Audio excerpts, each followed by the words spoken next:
This is Steve Zeltzer with Workweek, and this week the AFL-CIO is having its national convention in Philadelphia.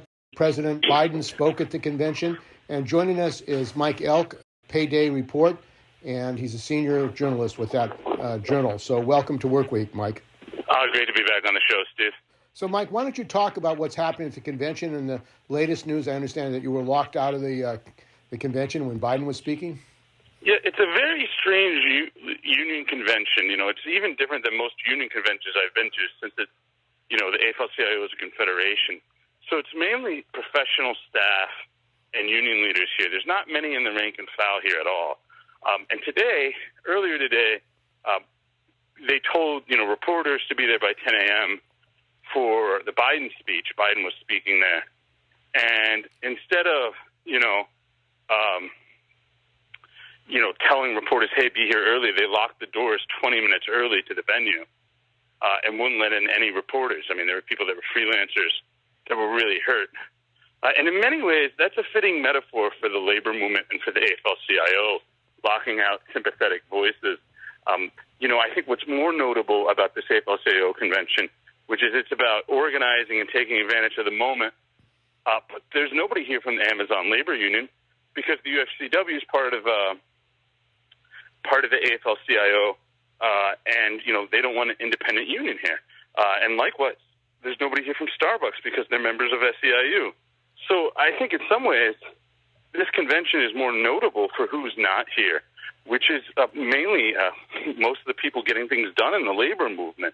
And I think that really speaks to a lot of the problems of the AFL-CIO. Well, it seems like as far as resolutions, there was a resolution for the Vermont AFL-CIO for more democracy, direct election by the rank and file of the national leadership, and also a resolution to prepare for a general strike and the possibility of a coup. Both those resolutions were tabled, so there was no discussion. Has there been any debate at all about issues at the AFL-CIO convention which working people are facing in this country? No, there hasn't been any real debate. I mean, they have a stage set up where they have some panels in the middle of this huge, loud convention hall, and you can't really even hear anybody. It's really kind of a rough setup here, and it's really, quite frankly, I've been to a lot of union conventions, and I've never been to one this boring. Well, a lot of these conventions, not just the AFL-CIO, but other unions, are orchestrated affairs that cost millions of dollars. You think it'd be better using some of that money to help workers who want to organize? I know there's been some talk about hiring 500 organizers or 1,000 organizers. It doesn't seem like that's where they're going at this point. Yeah, I mean, that's what they should be doing, but, I mean, you're not going to see it in this kind of labor movement. I mean, this is a labor movement where these people see themselves as generals at this meeting, not as part of the rank and file, and that's a big problem. And there is a growing wave of workers getting organized around the country. Workers are fed up. Where should that go? What should those workers do? Well, I think the independent union movement, we're seeing more and more independent unions. I mean, we have to build new structures. The key to the 1930s was that the CIO was set up as a counter to the AFL. Union competition is a good thing. I mean, I saw this piece on the Prospect where Harold Meyerson and Stephen Greenhouse were saying, let's sit down and carve up turf. And there was some anger because, Starbucks workers have been organizing with SEIU, and there was a couple Starbucks stores in Wisconsin that decided to go with the UFCW local there. There was anger that the UFCW local shouldn't have poached.